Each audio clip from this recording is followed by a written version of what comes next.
Ayun po, magandang hapon. Bali, alauna ng hapon. At ayun nga po, napasyal kami dito sa lugar kung saan sila yung nagkup kay Ate Vanessa doon sa mag-ina. At ngayon kasama ko si Ate Jenny at si Badit. At kanina nag-ikot-ikot kami, naghanap nga kami kung saan banda. Dahil nga sa nung nakaraan na i-vlog natin si Ate Vanessa kasama yung anak niya doon sa bahay nila Ate Jenny, gawa nung napasyal siya doon.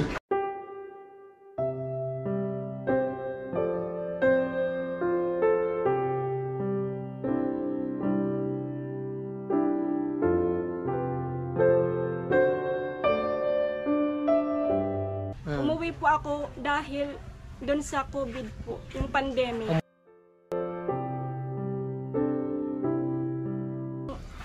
Ito test lang to ni Lord. Ngayon mga kaibigan ko lang, makakilala.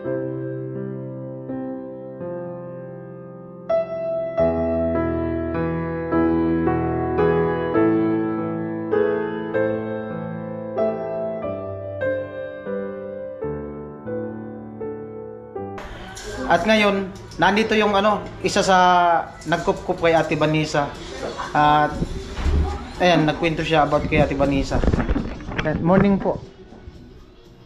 Magandang hapon pala. Afternoon na. Good afternoon po. Hello. Hello sa lahat ng viewers ng Bench TV pala, Bench TV. Kumusta naman po dito si Ate Vanessa sa inyo? Okay lang. Ayan. Dito sa amin, may sarili siya talagang kwarto. Ayan, kwarto niya yan. Ayos. May sarili talaga siyang kwarto. Tapos, yung po, about naman sa pagkukup nyo kay Ate Vanessa. Paano po yung nag-umpisa? Basta't nag-umpisa yun kasi nung kinaan mo yung TV. Nag-umpisa yan nung investigator lang siya na siya, na-track siya ng mga missionaries kasi po kami po yung mga LDS saints, ayan po. Tapos siya, una naming nakita yung mag-ina, talagang awang-awa kami sa kanila kasi parehas silang malnourished. Ayan, parehas silang malnourished. Tapos sinutulungan siya ng mga Relief Society, tapos yan na, nila Ate Libay, nila Ate Melody, hanggang sa pinahanap ako ng bahay ni Ate Libay. Nagpapahanap siya ng pwedeng markila na medyo mura. Tapos isip ako ng isip kung paano nga matutulungan si Banek.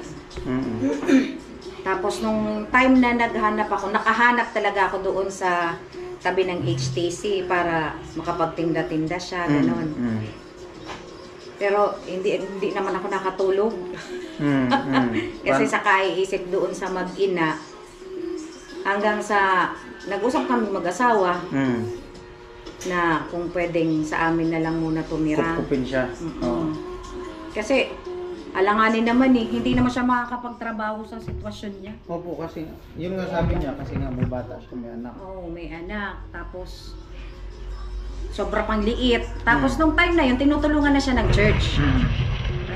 Siya na, binibigyan na ng gatas, opo, ng diaper, kailangan nilang mag-ina. Yan.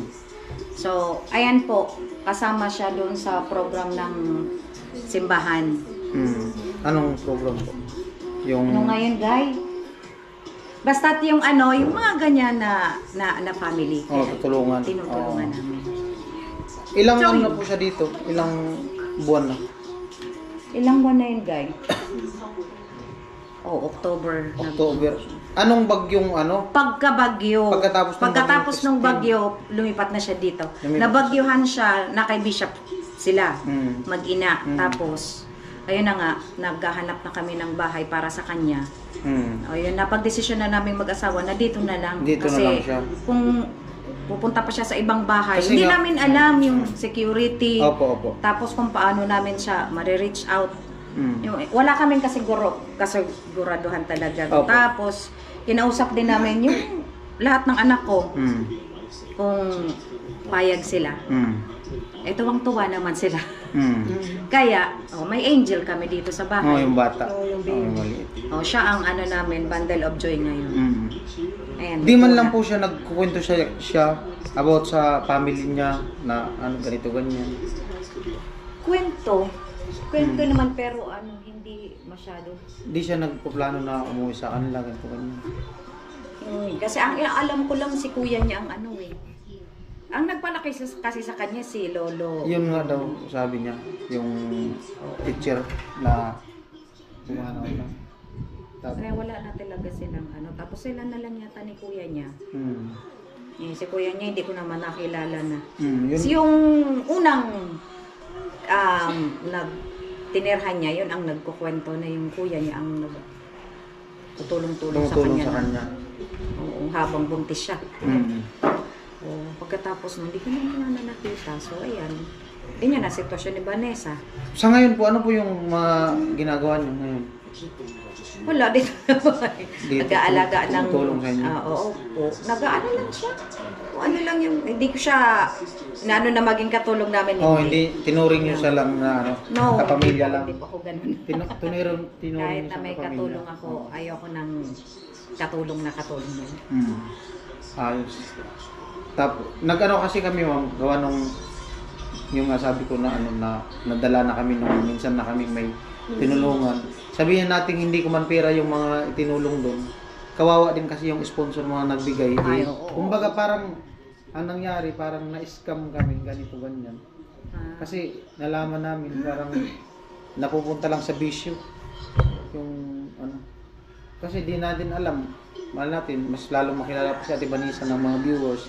May tumulong pa sa kanya ng ano. Tapos, mas maganda na yung alam namin galing sa inyo na yung ano niya, sitwasyon niya.